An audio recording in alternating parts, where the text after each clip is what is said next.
Id-Deputat Nazzjonalista Chris Said qed jaħdem biex joħloq grupp fil-Parlament li jkun distint mill-Grupp Parlamentari tal-Kap Nazzjonalista Adrian Delija.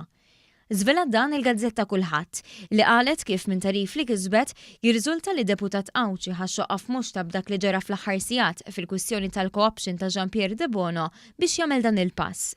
Sansitra kienu stess li wara l-laqgħa tal-Eżekuttiv li saret is-Sibt kiteb li jinsab id-disgustat u se jikkunsidra l-pass li jmiss. Il-kulħadd qalet li l-ewwel pass kien li jibda jitkellem ma' deputati sħabu biex jara kif jaħsbuha dwar il-pjan li fil-Parlament jaħdmu bħala grupp għal rashom. Da ma jfissirx li jirriżenjaw jew jitilqu mill-Partit Nazzjonalista, iżda jfisser li fil-Parlament jaħdmu bħala grupp li jkun immexxi minn bniedem li kkontesta lil Adrian Delija għal Kap Nazzjonalista. F'dan il-pjan għandu l-appoġġ tal-eks Kap Nazzjonalista Simon Busuttil u l-eks Viċi Kap Beppe Fenekadami.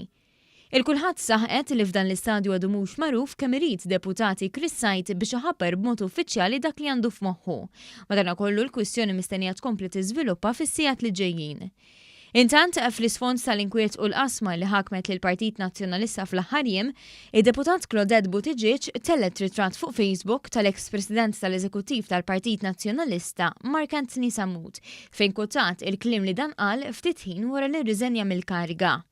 Irridu nieqfu ndaħlu rasna fir-ramel u nieqfu nippruvaw ngħaddu n-nies biż-żmien.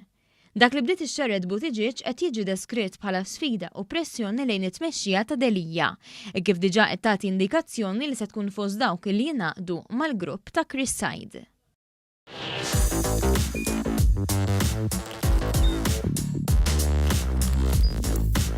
Idħol fuq one.com.mt u hemmhekk tista' tara l-programmi kollha li jxandru fuq One permezz ta' One Play.